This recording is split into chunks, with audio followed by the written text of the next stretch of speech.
When it comes to back pain relief, especially lower back pain, the angle of the backrest is critical.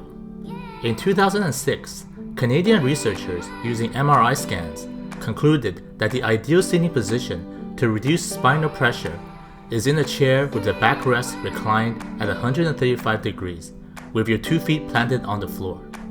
The conclusion? An office chair with a large recline angle is best for back pain. Check out this fascinating infographic, which shows how the amount of pressure on your spinal discs declines as you lean back.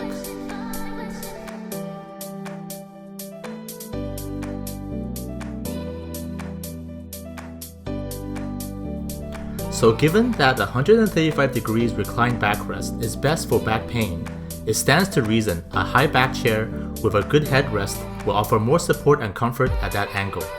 As we recline, tremendous stress is placed on the neck and head. The last thing you want is a low back chair that leaves your neck dangling at that position.